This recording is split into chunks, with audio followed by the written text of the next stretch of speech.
Let's say you're in the market for a compact vehicle. You need something that you can daily drive and something that's practical. But you're also an automotive enthusiast, so you need something with a 6-speed manual gearbox and something with performance pedigree. On my right, I have a 2018 Ford Focus ST, and on my left, I have a 2013 John Cooper Works Countryman All4 with a little bit of a surprise to make it more modern and updated with its competition. When it comes to needing both practicality and performance, you can never go wrong with choosing a hot hatch. As the name implies, a hot hatch is often created by using a lightweight, compact, practical hatchback as a base and sprucing it up with a bit of gamma radiation. This often entails beefier suspension setups, meatier tires, more muscular braking systems, and perhaps most importantly, an engine that's injected with a bit of potent venom to create more power. And what mighty fine specimens are available to me today, so let's talk specs. To begin, the 2013 JCW Countryman came from the factory with a 1.6-liter double overhead cam single turbocharged 4-cylinder engine utilizing direct injection, with both the block and the head being made out of aluminum. It spits out 208 horsepower and 207 foot-pounds of torque with a curb weight of 3,322 pounds. The JCW Countryman is all-wheel drive and came standard with a 6-speed manual back in 2013, with a 6-speed automatic available as an option. Meanwhile, the 2018 Focus ST came from the factory with more gusto and enough tire spinning oomph to trigger the local neighborhood's HOA. It also uses an inline-4 engine constructed of an aluminum head and block, a double overhead cam setup, and direct injection. The engine displaces 2 liters and consists of a single turbocharger, producing 252 horsepower and 270 foot-pounds of torque, and only came with a 6-speed manual transmission. Props to Ford for knowing exactly which type of customers this car would attract. I might also add that it's been put on a diet in comparison to the Mini, coming in with a curb weight of 3,223 pounds, which gives it a 99-pound advantage. Now, usually at this moment I'd have the owner talk about their vehicles, however both respectfully declined to be interviewed this time. So, let's check out the interior cabins to see what each car has going for it. So when you do finally sit down in the cabin of the 2018 Ford Focus ST, you can see it's not too different from your standard Focus, aside from some beefier gauges, a flat bottom steering wheel, and some boost gauges and oil pressure gauges, just so you know what the car is doing when you are giving it full gas and full power. This one is optioned with the Recaro bucket seats, and I do have to say, if you're as chunky of a man like me, then you're going to feel really holstered in place. You aren't going to be moving about this cabin at all, and I think for sporty vehicles like that, that's definitely a plus. But is it a plus if you want to daily drive? Well, they do feel very tight, they do feel a bit stiff, so I'm gonna have to leave that one up to you. I'd like to point out that the Recaro seats are optional. If having the tight buckets 24/7 doesn't suit your fancy, there are standard seats available, so you'll want to find one with them equipped. With that being said, the overall cabin in the ST I found wasn't too spacious. The second row didn't fare much better either when it comes to comfort and space. Although it is possible to accommodate 5 grown adults, it may not be a comfortable ride, especially over long distances. I will say, however, that the infotainment system is easy to use, which made accessing the radio, vehicle settings, Apple CarPlay, or Android Auto a breeze. The upside of having a small cabin is that everything is within a reasonable distance, so I didn't feel the need to transform into Mr. Fantastic or Piccolo to simply reach a button. When you step out of the Focus and into the Mini, it feels like you've gone to a different planet. What I mean is that the Mini is festooned with red accents all over the place. It might be a little bit boy racer to some, but I actually think it does make it look a little bit unique. It definitely goes with the exterior of the vehicle. However, things like that are very subjective. The other thing you're going to notice is whereas inside the Focus, it's a very much standard Ford interior. It doesn't do much special. Inside the Mini, you have round gauges everywhere. It's got a very interesting center console that I really like. It shows your infotainment literally right in the middle of your speedometer. tachometer, which is real nice. Now, if you don't want to look over to the center of the car to see the massive analog speedometer, there is a small digital one that sits right underneath the tachometer.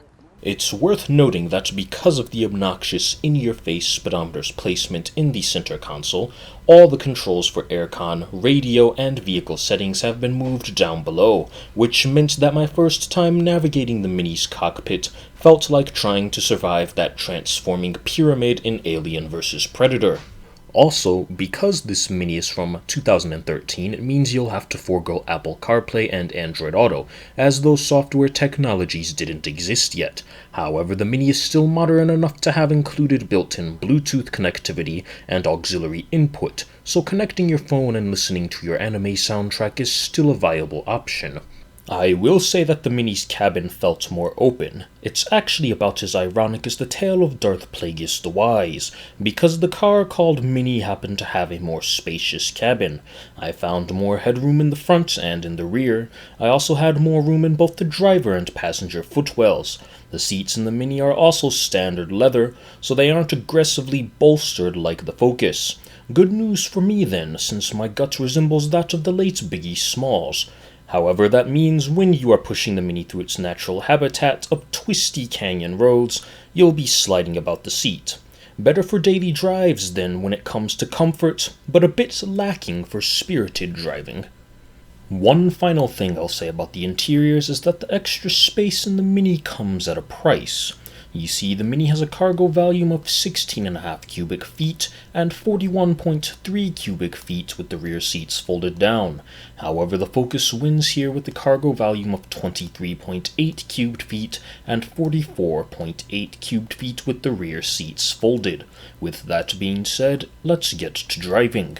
I decided to give the Mini a go first since I've driven the Focus before. Alrighty, driving the John Works Mini Countryman, ladies and gentlemen. The first thing that I noticed driving around is it's just strange. Okay, I feel relatively high up because it is a Countryman. Okay, and I know Mini's all like, oh, the Countryman is, more of like a crossover or SUV type of thing, and that might be the deal for newer Minis, but this right here is a relatively compact car, we'll say, which is why I'm comparing it to the Focus ST. They're right around the same size. They both weigh about 3,300 pounds. So similar class, similar demographic, which is why I went with the older John Cooper Works. If you go with a brand new one, for example, those things weigh like 3,700 pounds. I'm like, that's not a Mini. That's way too big, you know what I mean? Remember that little surprise that I was telling you about here, right? So it turns out that this car, the owner, when he got it, he decided he wanted to go for a more powerful turbo, and he wanted to go with an aftermarket exhaust, and then he had it tuned. You heard that correctly. This Mini has some engine modifications, and that translates to, well, how about I just show you real quick?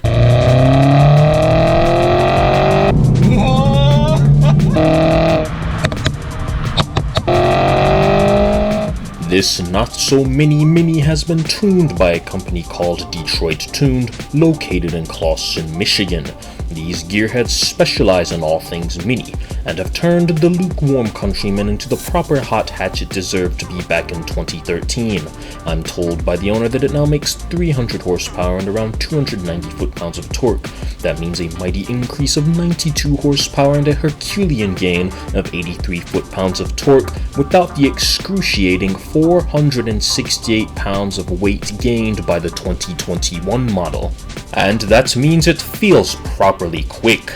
It now has the grunt and obnoxious attitude of Fairy Tail's Natsu, which is properly fitting considering that the Mini now spits flames out of its exhaust. Now I should mention that the obnoxious in-your-face attitude can be turned off by simply disabling the sport mode with the flip of a switch, and the engine goes back to sleep.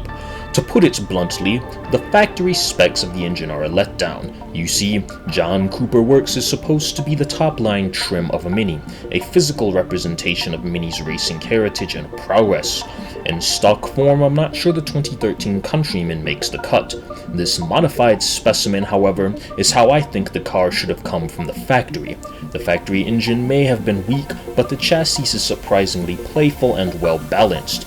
You see, the Countryman JCW utilizes Mini's all-4 all-wheel drive system, and it can send as much as 50% of the power to the rear wheels. This means that the turn-in is sharp and the Mini rotates through a corner as effortlessly as a ballerina seamlessly floating in an endless pirouette. It needs to be mentioned, however, that the brakes and the suspension system are still factory. The brakes on this vehicle were quite responsive and gave me no issues. It requires no effort to slow this vehicle down, and the pedal didn't need much travel for the pads to bite.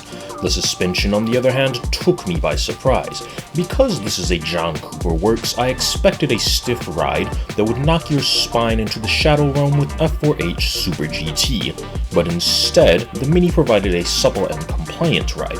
It's not the smoothest in the world, but surprisingly soft considering the kind of car that this is. That being said, there was quite a bit of unwanted body roll when pushing the car through the twisties, but because of how well balanced the car is, it handles its body roll in an annoyingly sophisticated German manner without the slightest hint of any drama. At this point, you may be thinking that the Focus has no chance to compete, but I'm not so sure that's the case. To find out, it was time to step out of the John Cooper works and make my way back into the ST. Alrighty. Back in the Focus. Oh yeah, okay. First thing I notice immediately just pulling off, the clutch in the Focus is a lot more aggressive than in the Mini. Again, that's surprising because the Focus ST is the mid-range. Like, it's the performance Focus, but it's not the Focus RS. So I would expect that in the Focus RS, but not necessarily in the Focus ST. It's like as soon as you let up just the tiniest hair, then the car's like, oh, we're ready to go, let's drive. So it seems then that the Focus has a bit of eagerness about it. But is that enough for it to compete with this modified monster of a Mini? Oh! And there's torque steer. The Focus ST may sound like James May's favorite Dyson, but don't let that fool you into thinking it's not ready to perform when it's asked to. As stated before, working the clutch pedal reveals just how eager this car is to finally be let off of its leash. I also found the ST's throttle to be a tad bit more responsive than the Mini's, and to be honest, the cars feel evenly matched between 3000 and 5500 RPMs, after which the Focus reaches a plateau, while the Mini keeps fighting, and no doubt due to its modifications. It should also be mentioned that the Mini's power is only competitive when it's running in the sport mode, where it can take advantage of those modifications. As good as the brakes are in the Mini, the Focus simply outperforms it in this category. There's more initial bite from the pads, and the Focus is more eager to tear the skin off of your face under hard deceleration. The ST's ride, however, is stiff enough to cause interdimensional tremors when compared to the Mini.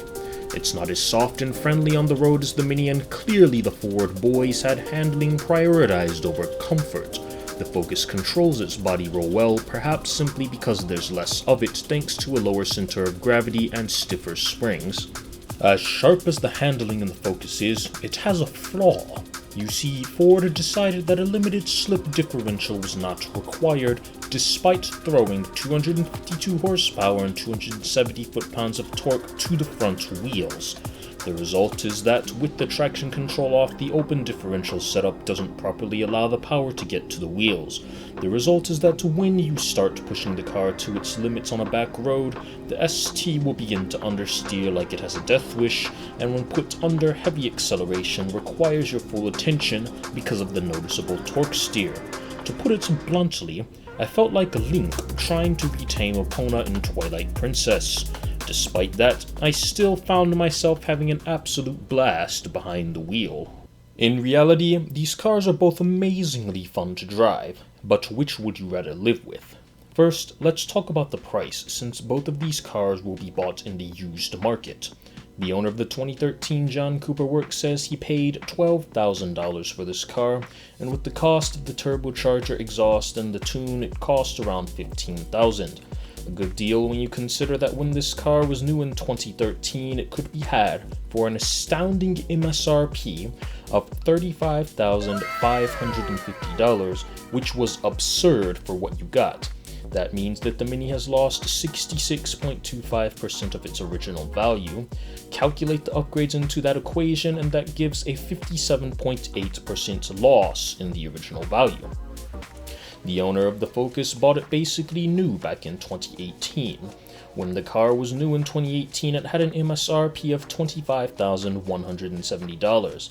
In the used market, the facelifted Focus ST is usually had for anywhere between $18,000 and $25,000, depending on the mileage and condition.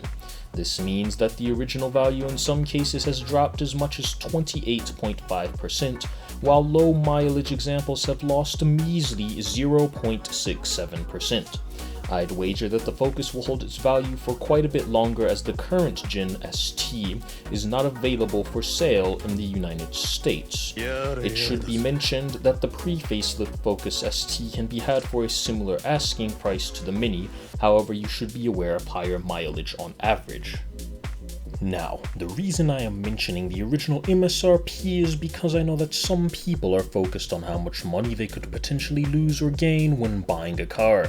However, in my opinion, emphasis on opinion, the lower prices in the used market can yield better bang for your buck, especially with daily drivers such as these. For example, the Mini is much more tempting and appealing at $15,000 than for its original asking price of $35,500. With that being said, let's recap. The interior of the Focus ultimately feels small and less accommodating than the one found in the Mini.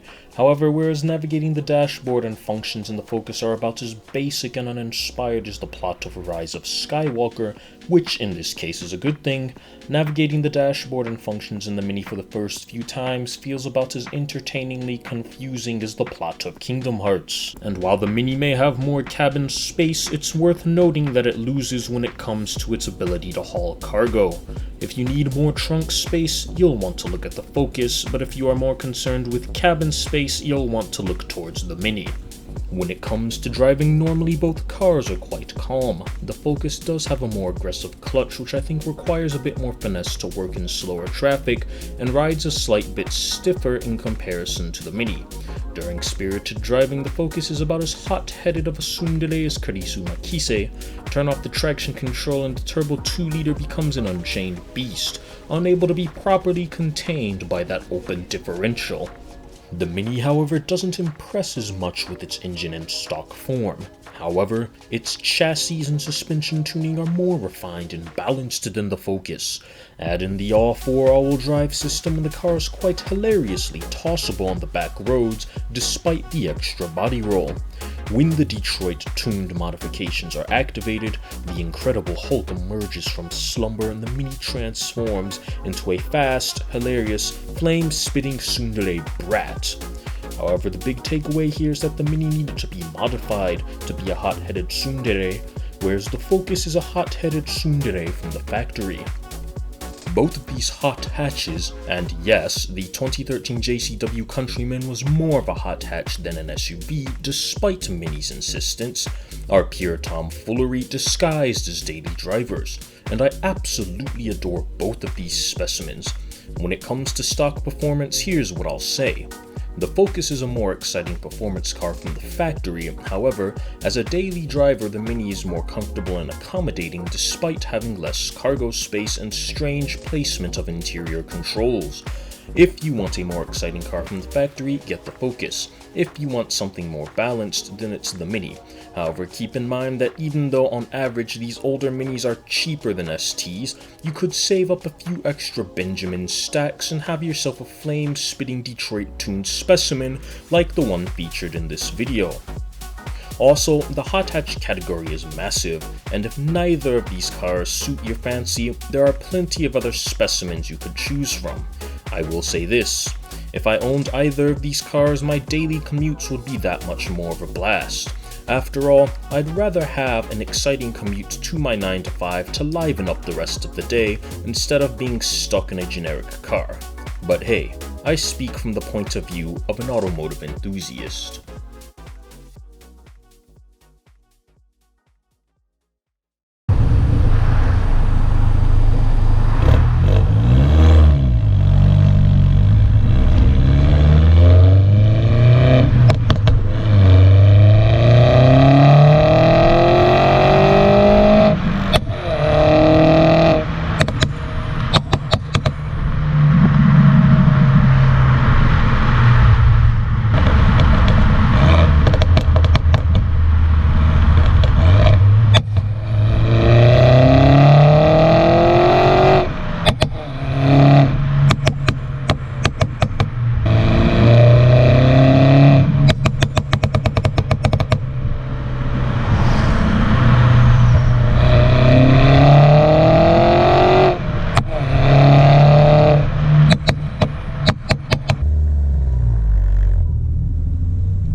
Hello there, ladies and gentlemen. Thank you very much for watching. If you enjoyed the video, remember to leave a like, comment, or subscribe. Or if you absolutely hated the video in my guts, then leave a dislike and don't subscribe. After all, that decision is completely up to you. But anyways, I want to say thanks for watching. See y'all next time.